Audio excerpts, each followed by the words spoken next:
Bienvenidos, compañeros, compañeras, a esta cuarta masterclass del módulo introductorio de Fisioterapia Energética Integrativa. En este caso, esta cuarta clase va a tratar sobre el concepto integral, integrativo del ser humano, que como ya hemos ido viendo, es uno de los fundamentos de la FEI.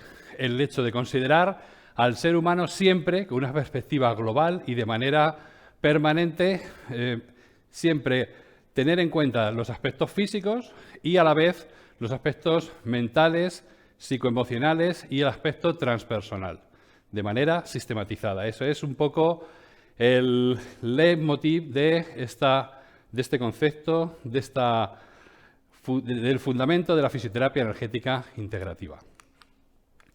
Vamos a ver un poco los puntos que vamos a desarrollar en esta cuarta masterclass. En primer lugar, vamos a hacer una introducción al ser humano como ser integrado. En el segundo punto vamos a hablar del campo físico, de la esfera física del ser humano. En el tercer punto, del campo emocional, vamos a abordar el campo mental y el campo transpersonal.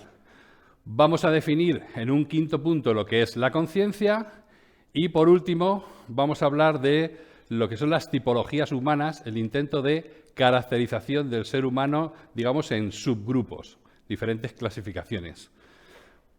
Bueno, vamos a empezar por el primer punto, que vamos a introducir y hablar un poco, aunque ya algo hemos nombrado en los temas anteriores, a el concepto del ser humano como ser integrado.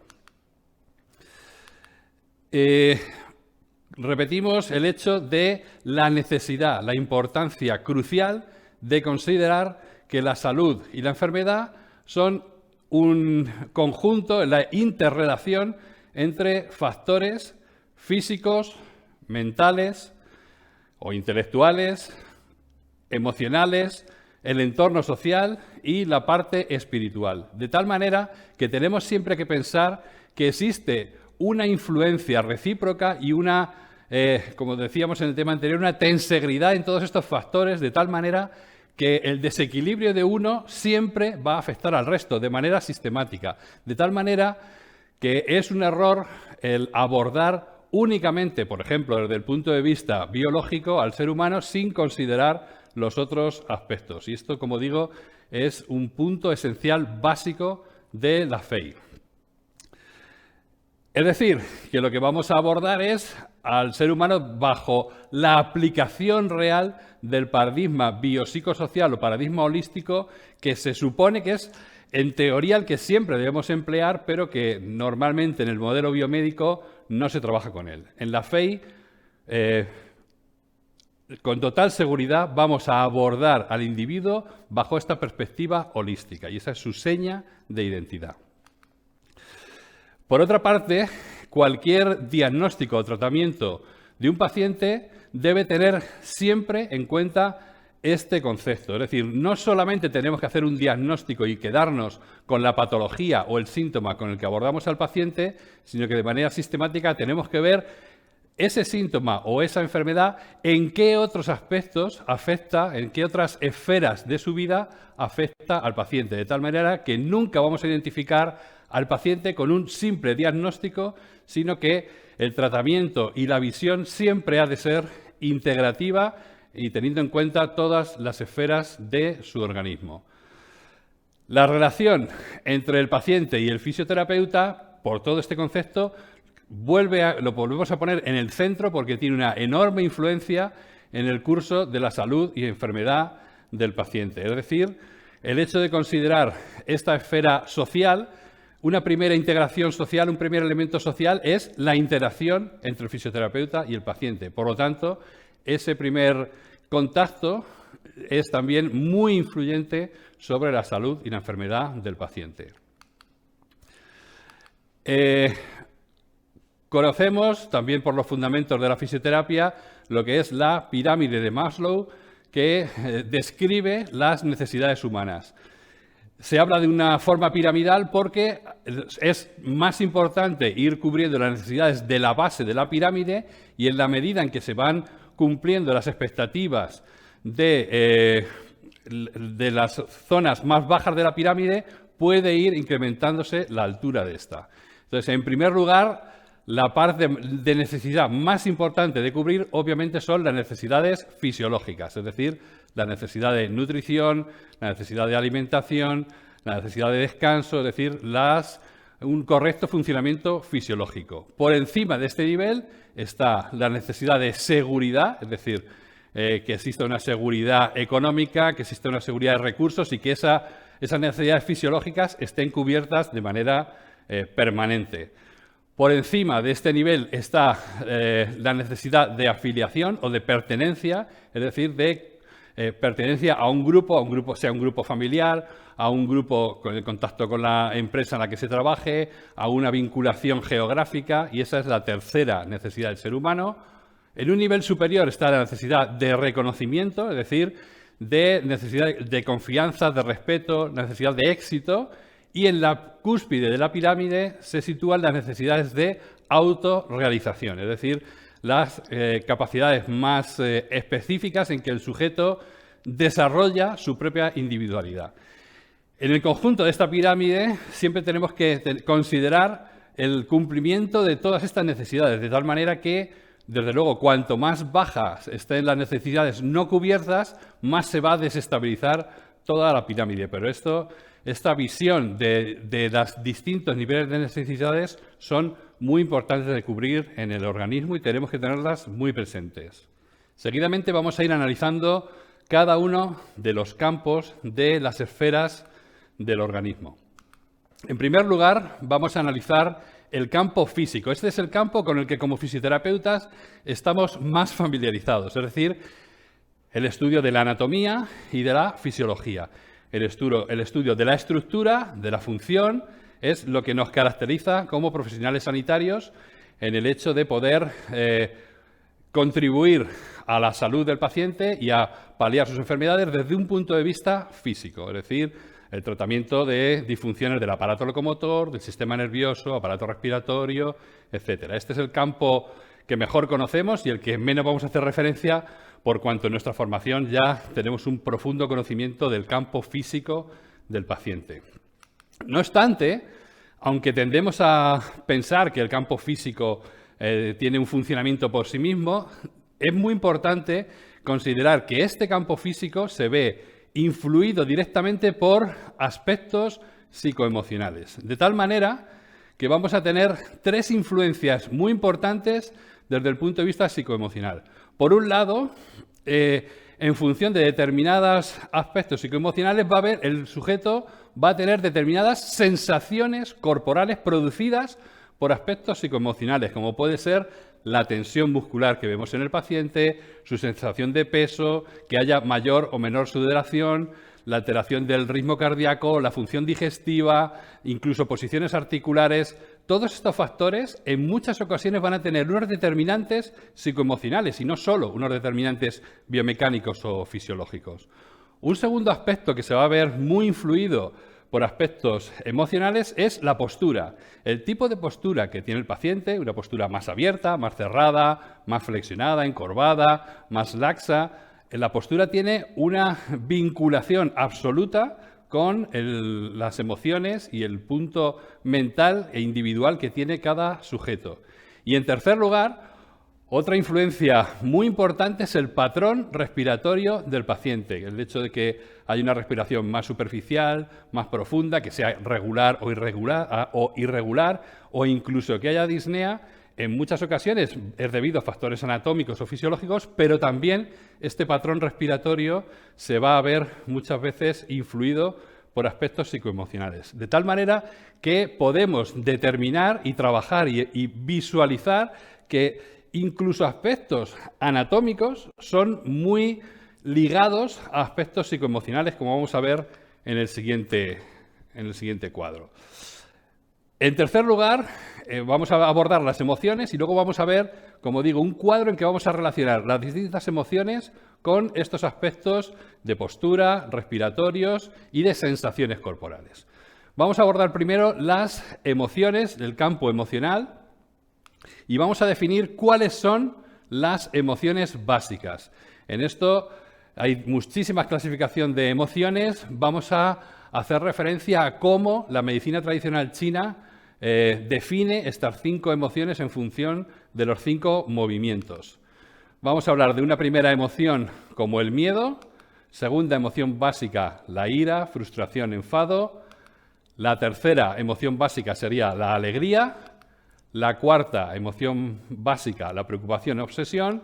Y la quinta, la tristeza, melancolía. Estas serían las 5 emociones básicas que siente la persona. Importante.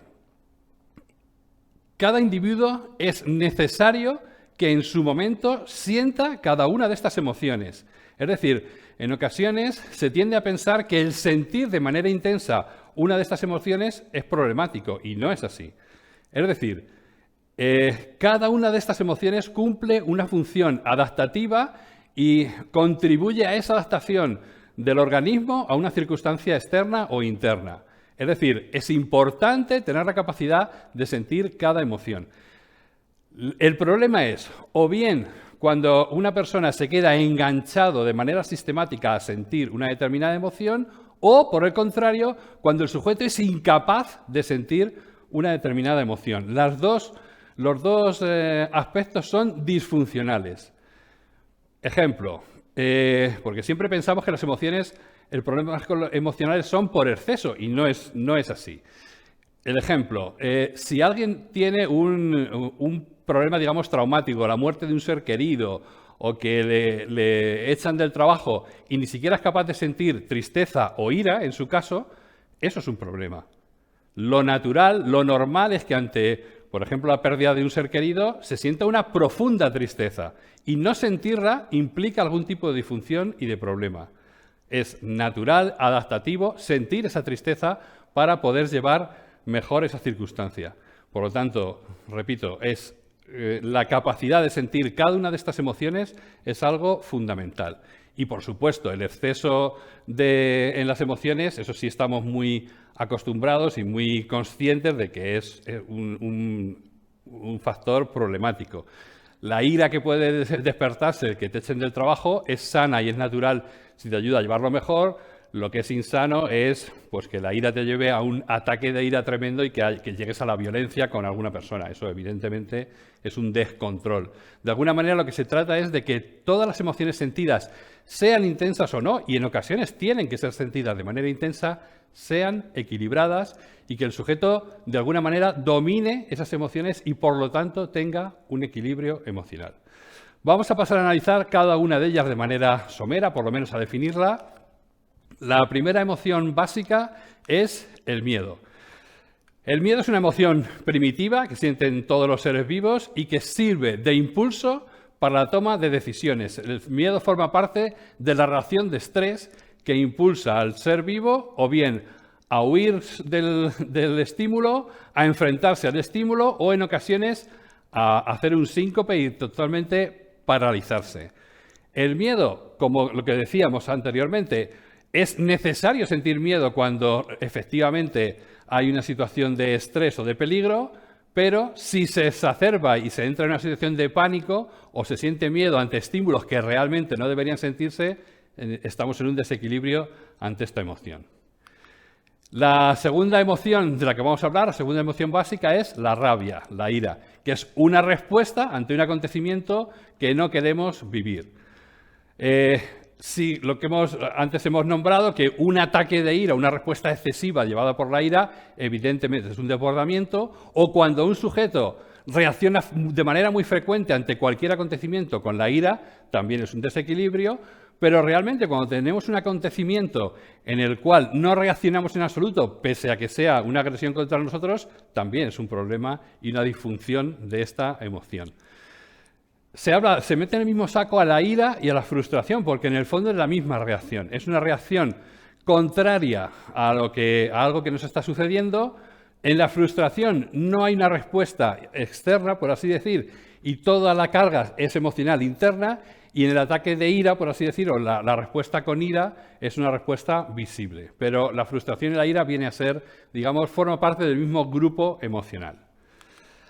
La tercera emoción básica es la alegría, que bueno, podemos pensar que la alegría siempre va a ser funcional, porque cuanta más alegría, mejor. Pero desde el punto de vista de la medicina tradicional china, y como estamos diciendo, el equilibrio emocional es fundamental. Es decir, una emoción en principio positiva, como es expansiva, como es la alegría, es positiva, pero si se exacerba y si realmente es un estado eufórico, sería un desequilibrio en esta tercera emoción. Es decir, la alegría en principio es una emoción positiva, pero debe también, de alguna manera, contenerse. Un estado de alegría excesiva y constante tampoco es aunque pueda parecer difícil de entender, tampoco es un estado emocional equilibrado. En cuarto lugar, la cuarta emoción básica es la obsesión, la preocupación. Esta emoción lo que habla es de un bloqueo del pensamiento. Nuestra parte racional es fundamental que analice y que trabaje sobre todo lo que nos está ocurriendo en el medio interno y en el medio externo, pero cuando ese pensamiento está bloqueado y realmente no conduce a una conclusión creativa, sino que es un pensamiento que se repite una y otra vez y hay un bloqueo y nos lleva a la parálisis y a la obsesión, esa sería una emoción disfuncional. Y la quinta y última emoción básica es la tristeza. La tristeza es una emoción que nos ayuda a enfrentar los duelos, las situaciones desfavorables. Como hemos dicho antes, cuando una situación desfavorable ocurre, es natural sentir tristeza, incluso mucha tristeza. El problema es cuando esa tristeza nos bloquea, caemos en un estado de tristeza permanente, no salimos de ese estado y llegamos a una depresión. De alguna manera, tenemos que pensar en la ira y en la tristeza como dos maneras de reaccionar frente a acontecimientos externos. En el caso de la ira hay una respuesta, una no aceptación de un hecho que muchas veces tendríamos que aceptar y esa no aceptación nos lleva a una reacción o de ira o de frustración, y la tristeza es al revés, una situación como de máxima vulnerabilidad ante ese acontecimiento y que nos lleva a una pasividad y a una situación de aceptación en sentido negativo. El equilibrio entre las dos sería una aceptación positiva de la realidad y una superación. Si nos bloqueamos, nos podemos bloquear o bien hacia la tristeza en sentido negativo o bien una reacción de ira que es más activa, pero sigue siendo una reacción disfuncional ante un acontecimiento que no es favorable para nosotros. Bueno, una vez vistas las 5 emociones básicas, hago referencia a este cuadro del que os he comentado, que hace referencia a la relación entre cada una de estas emociones y a qué sensaciones corporales, patrón respiratorio y postura conducen. En el caso de la tristeza, que es la última emoción que hemos visto, conlleva sensaciones corporales de hueco. El paciente suele decir que está vacío por dentro, muchas veces con un nudo en la boca del estómago y siente sensaciones, digamos, de pesadez, de debilidad. Su patrón respiratorio suele ser un patrón superficial, muchas veces como en forma de suspiros, sollozos, y la postura de un individuo en plena inmersión de un proceso de tristeza, de melancolía, lo que transmite es una impresión de postura cerrada, contraída, encorvada, flexionada sobre sí misma.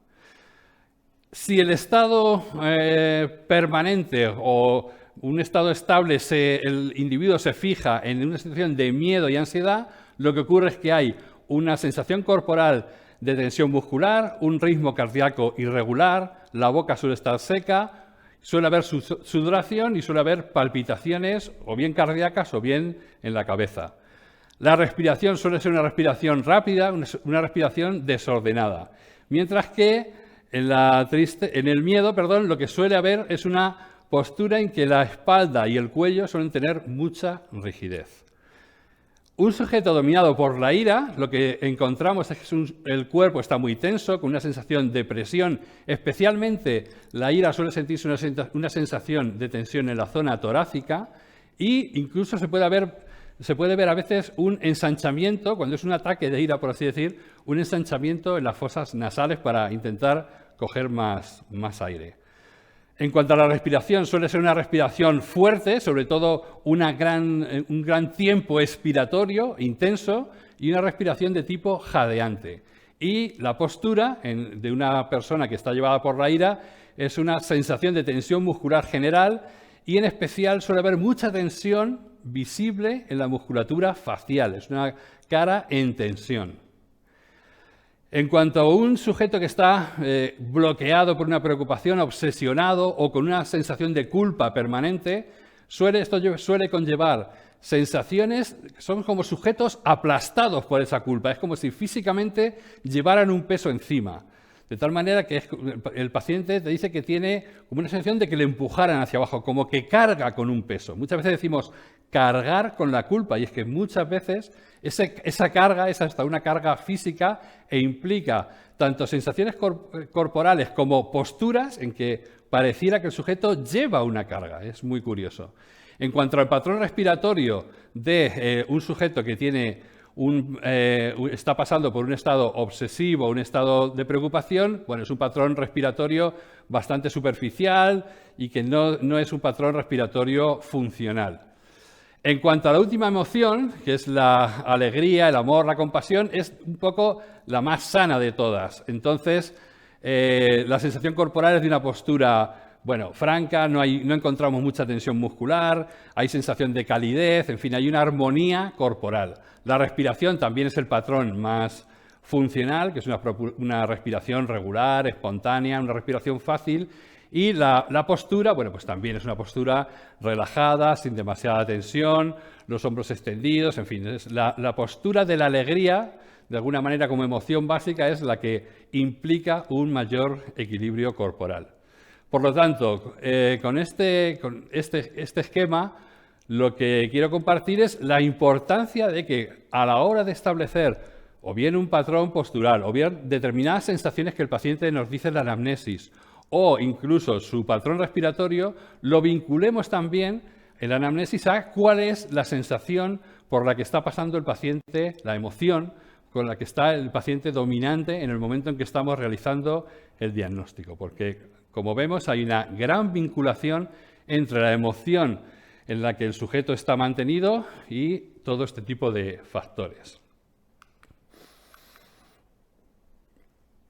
La medicina tradicional china va un paso más allá. ¿Por qué? Porque relaciona cada una de estas emociones con una determinada esfera funcional. Y esto es fundamental porque a la hora de analizar los signos y síntomas del paciente, siempre o muchas veces va a haber una gran congruencia entre la emoción dominante y la propia sintomatología que tiene el paciente. Por ejemplo, la ira, cuando hay una disfunción en la ira, suele afectar al hígado y a la vesícula biliar. Me permito anticipar, aunque lo vamos a ver pormenorizadamente en el siguiente módulo, el hecho de que los órganos y las vísceras en la medicina tradicional china sí tienen relación efectivamente con el funcionamiento de los órganos en la medicina occidental, pero no es exactamente la misma vinculación. Hay algunas funciones que difieren. Entonces, en el caso de la ira, afecta a las funciones del hígado y de la vesícula biliar. En el caso, por ejemplo, de la euforia, cuando hay una alegría desbordada, a lo que afecta es a la esfera del corazón, que está ligada al intestino delgado y, en general, a la circulación sanguínea. Entonces, esta segunda emoción, cuando hay una disfunción, normalmente una euforia, suele estar alterada el corazón, el intestino delgado y la circulación. En el caso de la obsesión, la culpa, la ansiedad, cuando el sujeto está en un pensamiento obsesivo, suele afectar a la esfera de bazo-páncreas y de estómago, es decir, a la función digestiva. En el caso de la tristeza, va vinculada a una tristeza mantenida a afectación del pulmón, del intestino grueso o afecciones cutáneas. Y por último, cuando un miedo exacerbado y mantenido implica disfunciones a nivel de riñón, de vejiga o del sistema endocrino. Por lo tanto, el conocimiento a través de la anamnesis de la emoción predominante en el individuo, en el paciente, va a tener una importancia capital tanto a la hora del diagnóstico como a la hora del tratamiento. Primero, porque lo va a caracterizar dentro de los 5 movimientos en función de esa emoción mantenida. Y segunda, porque los signos y síntomas del paciente en muchas ocasiones vamos a entenderlos mucho mejor a partir de esta emoción que pueda ser disfuncional en el paciente. Y esta vinculación de emociones con la sintomatología y con el aspecto físico, esta es la vinculación del campo físico y del campo emocional. Y es súper importante tenerla en cuenta y vamos a desarrollar instrumentos y estrategias tanto para poder diagnosticarlo así como para poder afrontarlo en nuestros tratamientos. La siguiente esfera que vamos a abordar es el campo mental. La primera hemos visto que era la física, la segunda son las emociones y la tercera es plenamente humana, que es el campo mental, la esfera mental. En ese sentido es importante distinguir lo que es la mente consciente de la mente inconsciente, porque tendemos a pensar, a sobredimensionar la acción y la importancia de nuestro pensamiento consciente, cuando en realidad la ocupación de la mente es un 5% consciente y un 95% inconsciente. Es decir, nuestra mente consciente solo va a abordar, digamos, los aspectos, por así decir, como la punta de la pirámide, pero todo lo que hay por debajo, que suele ser un abordaje inconsciente, en especial el inconsciente está nutrido por todas nuestras experiencias y nuestras heridas infantiles y va a provocar una serie de comportamientos inconscientes que explican el hecho de que a pesar de que mentalmente podamos pensar no tener un determinado comportamiento, sin saber muy bien por qué, sí lo tenemos. Ejemplo, las adicciones. Por ejemplo, cuando alguien tiene una adicción, muchas veces es mentalmente consciente de que no debe tener un comportamiento de ese tipo porque perjudica a su cuerpo. Y sin embargo, sin saber muy bien por qué, pues cae una y otra vez en ese tipo de comportamiento, luego hay un arrepentimiento, etc. ¿Cuál es la clave para tratar y para afrontar todo ese tipo de comportamientos? Evidentemente es la parte inconsciente y, como digo, muchas veces vinculada a acontecimientos o emociones infantiles. De tal manera que, como vemos aquí en la imagen del iceberg, la parte que solemos ver, que es la parte más visible, que son los efectos, suelen estar ligados a la mente consciente, pero las causas de muchísimos comportamientos y hábitos tienen que ver con nuestros pensamientos, creencias, ideas y pautas mentales inconscientes. En este caso, muchas veces tendremos, si realmente hay una disfunción importante psicológica y que crea trastornos serios, evidentemente tendremos que apoyarnos en el psicólogo, que es el personal de salud adecuado para afrontar este tipo de problemas. Entramos en la última esfera de los campos, de las esferas humanas, que es el campo transpersonal o espiritual. Si ya la parte emocional y mental es poco abordada desde el paradigma biomédico, este campo transpersonal o espiritual directamente es a veces negado, como si no existiera, como si no tuviera mayor importancia. Y en muchas ocasiones sí tiene una importancia, incluso sobre la salud, pero en todo caso es algo que tenemos que considerar, porque las creencias, que no tienen por qué ser religiosas dentro del marco de una religión convencional, pero lo que llamamos trascendencia del ser humano también tiene influencia, en especial cuando hay experiencias de afectación de la salud graves. Ahí es cuando muchas veces los humanos, entroncamos con una parte, nos hacemos determinadas preguntas y pasamos a abordar este campo transpersonal de una manera más intensa.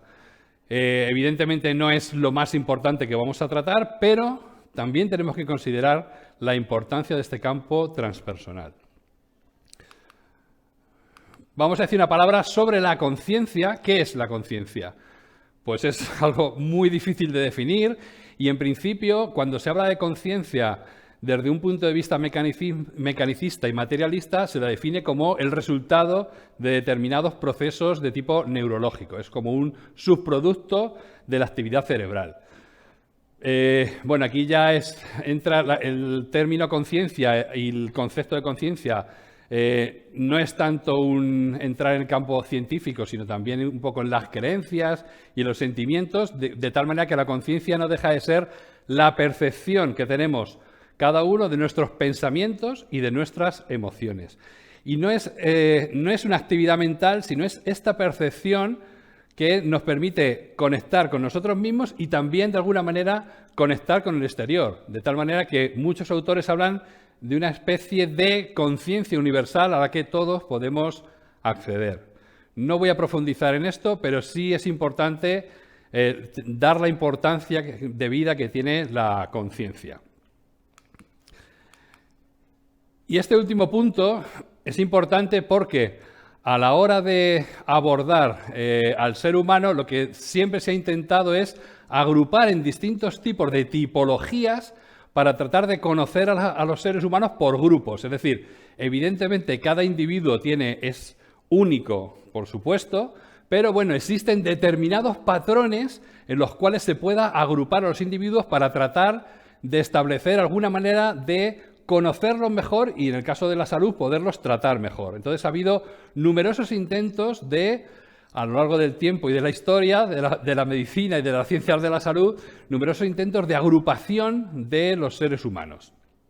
Ya desde tiempo de Hipócrates se habla de 4 temperamentos clásicos que están basados en la actividad de los 4 humores, que son la sangre, la bilis negra, la bilis amarilla y la flema. Entonces, en función del predominio de cada uno de estos humores, se habla de 4 temperamentos, que son los temperamentos clásicos: el temperamento sanguíneo, el temperamento colérico, el temperamento melancólico y el temperamento flemático. Bueno, estos son, como digo, una primera aproximación de la medicina clásica, que ya está absolutamente superada, pero es muy interesante ver cómo este intento de clasificación de los seres humanos es algo a lo que siempre hemos aspirado.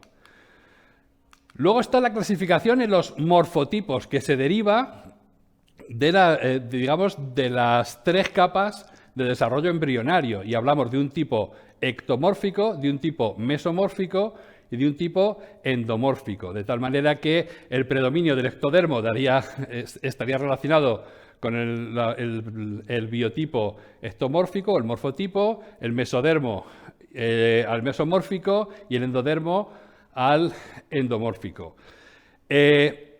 Cada uno de ellos, en el caso del ectomórfico, iría relacionado con una mayor actividad, sobre todo de esa capa embrionaria y, por lo tanto, del sistema de relación, fundamentalmente del sistema nervioso. En el caso del mesodermo, hablaríamos de un mayor desarrollo de las estructuras osteoarticulares, y en el caso del endodermo, de los endomorfos, habría un mayor predominio, por así decir, del sistema digestivo y el sistema circulatorio. Entonces, bueno, de alguna manera son 3 morfotipos, se definen bastante por la forma corporal, pero también van asociados a un predominio funcional y a unas determinadas nociones de carácter de cada uno de los morfotipos.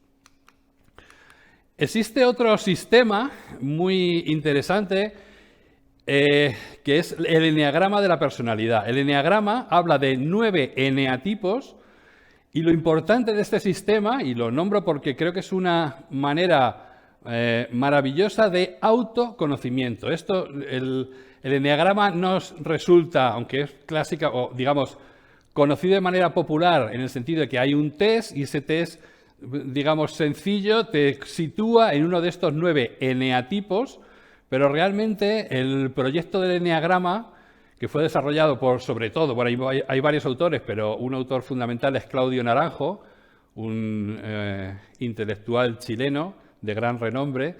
De lo que se trata del eneagrama es de un autodescubrimiento de nuestra personalidad. Y en función de estudiar los 9 eneatipos, de alguna manera, lo que marca en cada uno de ellos es la pasión dominante y, digamos, las virtudes predominantes. Cada uno de ellos tiene una versión que tiende hacia el ego, por así decir, y otra versión mucho más funcional. Entonces, conociendo muy bien y sabiendo cuál es nuestro eneatipo, nos da un panorama muy interesante de desarrollo personal. Aparte de las tipologías que hemos visto, las tipologías que nosotros vamos a emplear directamente en consulta van a ser basadas en el yin y el yang y basadas en los 5 movimientos. El yin y el yang, más que una tipología, lo que sí nos va a dar es una perspectiva dual, ¿no?, entre el yin y el yang. Obviamente nadie es yin ni nadie es yang, sino que determinados aspectos de su personalidad, de su funcionalidad, van a tender más hacia uno u otro. Pero realmente el enriquecimiento del yin y el yang va a venir en función de la teoría de los 5 movimientos. Y esta sí es una caracterización fundamental sobre la que vamos a trabajar en fisioterapia energética integrativa. De tal manera que cada persona tiene un componente madera, un componente fuego, un componente tierra, un componente metal y un componente agua. La importancia de todo esto estriba en que, en función de sus características personales, así como de los signos y síntomas que padezca, vamos a poder determinar cuál es el elemento, el movimiento que es disfuncional a partir de sus propias características personales y también qué otros movimientos están implicados.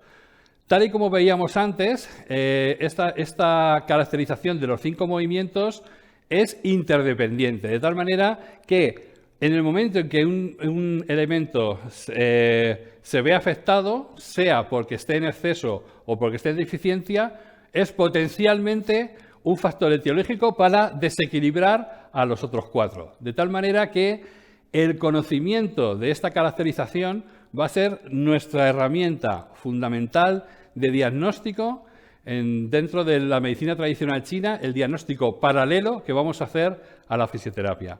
Por eso es fundamental este conocimiento y lo estudiaremos en el siguiente módulo de los fundamentos de la medicina tradicional china en profundidad. Cada uno de estos elementos, a qué elementos estructurales, funcionales va ligado, qué relación existe entre ellos, porque hay relaciones de creación, hay relaciones de dominio. Bueno, es bastante complejo, pero es interesantísimo porque nos va a dar una perspectiva fundamental y maravillosa de poder individualizar los tratamientos en función de las características propias de cada individuo. En cada tema, como estáis viendo, hay referencias para profundizar y saber mucho más de todo esto. En este caso, una referencia fundamental que ya hemos visto en el tema anterior es Carmelo Vizcarra, el doctor Carmelo Vizcarra, que tiene varias charlas sobre esta estructuración del ser humano en sus distintas componentes y que es interesantísimo conocer.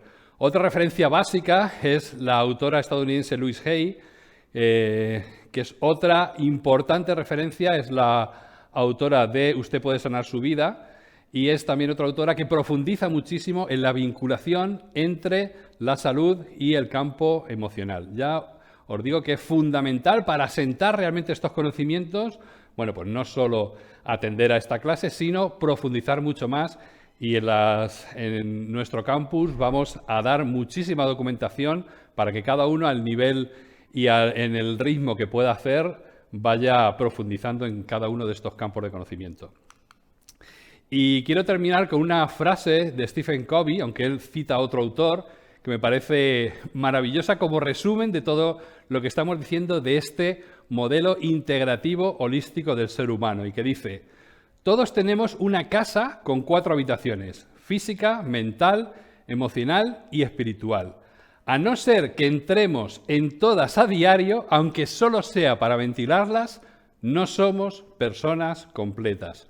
Me parece una definición maravillosa sobre esta vinculación y este concepto de que el ser humano es mucho más allá del cuerpo, que tenemos que mirar mucho más allá de los análisis sanguíneos y de las pruebas de imagen y tenemos que abordar la enorme influencia y la enorme complejidad que también muchas veces nos llega a indeterminación o a quedarnos un poco en la duda, pero a trabajar siempre al organismo, al ser humano como un todo y abordar todas estas esferas de manera simultánea. Y esta es justamente la potencia de la fisioterapia energética integrativa que vais a poder implementar en vuestras consultas próximamente.